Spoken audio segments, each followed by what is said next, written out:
Ами продължаваме с всяка сутрин и с евродепутатът Момчил Неков, който анонсирахме по-рано. Припомням ви, 15-15, български евродепутат, който стана такъв благодарение на объркване от страна на избирателите. Вече цяла година е в Европарламента, дали заслужи правото си да защитава нашите интереси там и какво е актуалното около него, какви са проектите, върху които работи, вижте от следващото интервю на Миляна Велева. Намираме се в Европейския парламент, където ще говорим с най-младия депутат от групата на социалистите, Момчил Неков. Знаете, миналата година той влезе в Европарламента, като 15-15 тогава се възползва от преференциалния вод. Здравейте, господин Неков. Здравейте на вас и на вашите зрители. Оттърсихте ли си вече от това 15-15? Познават ли ви хората вече като Момчил Неков? Смея да твърдя, че ме познават. Това е част от моя живот, 15-15, любимец 15. И аз не виждам нищо лошо в това, но важно е, аз тогава го казах, че сега тепърва вече ще се съди по моята активност, по моите ангажименти, по моите инициативи и така нататък. Тоест тогава получих доверие в аванс и сега това доверие трябва да го оправдая. Оправдавате ли го? Какво се случва с вас в последната година? Смятам, че добре вървя в правилна насока. Имам доста инициативи, които най-вече гледам да се пречупват през българската призма. Тъй като ние тук сме избрани, за да водим законодателна дейност на европейско ниво, но винаги гледам да го правя, да го пречупваме през българската призма. Да кажем, примерно има един доклад, в който съм внесъл поправки за горската стратегия. Там внесох поправки, които са насочени да се обърне по-голямо внимание на недървесните продукти, които ни дава горския фонд, като гъби, билки, горски плодове. По този начин да се изгради една по-устойчиво събиране и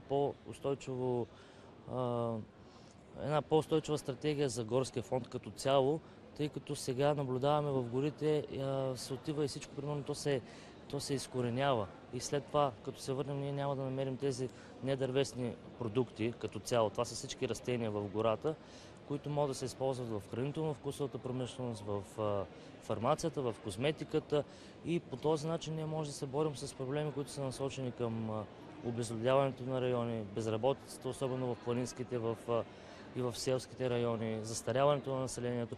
Тоест търсят такива малки инициативи, да покажем на хората, че всеки човек може да свърши нещо малко, нещо елементарно.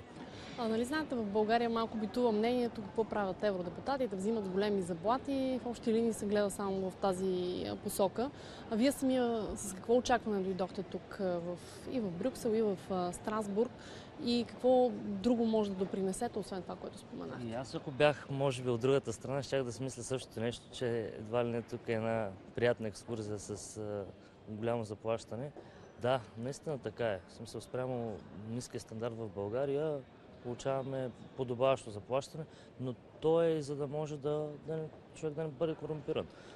Днес спечелих. То е точно така, то е спечелване, защото борбата е голяма за един доклад, да бъда докладчик в сянка, за какви умения трябва да притежават младите, за да се справят с безработицата. И сега смятам тази тема, това становище да го напиша, като използвам българската позиция на български младежки организации. С тях и по този начин ще вкараме българската гледна точка на европейско ниво. Струва ли ви се, че като че ли Европейския съюз се отдалечава от нас или ние пък се отдалечаваме от Европейския съюз, защото по време на тази сесия имаше безспорно важни теми, като това автомобилите, примерно, да се свързват автоматично с системата 112, найлоновите турбички, които мърсят околната среда. Но като че ли българите не могат да приемат, че тези теми са сериозни, защото ги натискат много тежки проблеми. Аз направих изказвания днес в зала точно за eCall системата. Това е една бордова система, която се въвежда в колите при автомобилен инцидент, за да може веднага тази система автоматично да изпрати данни за автомобила, за горивото, за къде се е случило происшествието и веднага, ако няма отговор, да се изпрати екип от спешна помощ. Това, според европейски експерти, трябва да намали инцидентите с 10%. На годишна база в Европа има 25 000 жертви. В България за 2014 година те са 655 жертви, което означава, че ние можем да намалим жертвите на годишна база в България с 60-70 жители, души от граждани. Аз знаете, че дори един човешки живот е повече, отколкото може да си позволим. Как работите с останалите български евродепутати?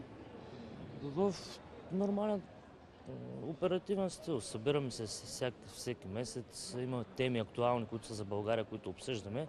Сега последната актуална тема е за млечния сектор. Това е пак от моята комисия от земеделието за млечния сектор. Аз там направих около 20 поправки, с които, даже с румънци и с унгарци, с които искам да защитя българската позиция, тъй като сега след спирането на квотите се очакват сътресения на пазара.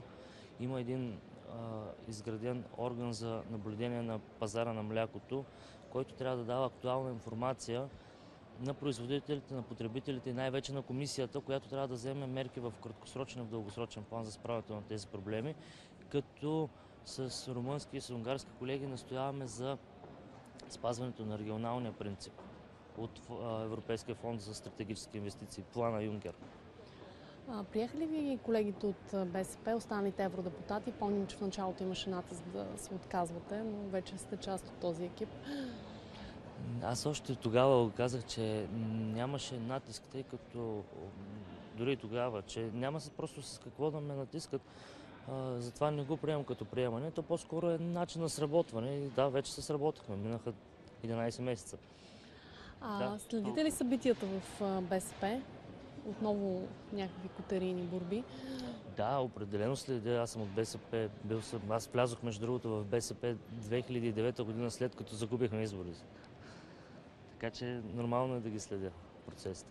Каква е вашата позиция? Какво е необходимо в момента на БСП, за да има амбиции да спечели местните избори?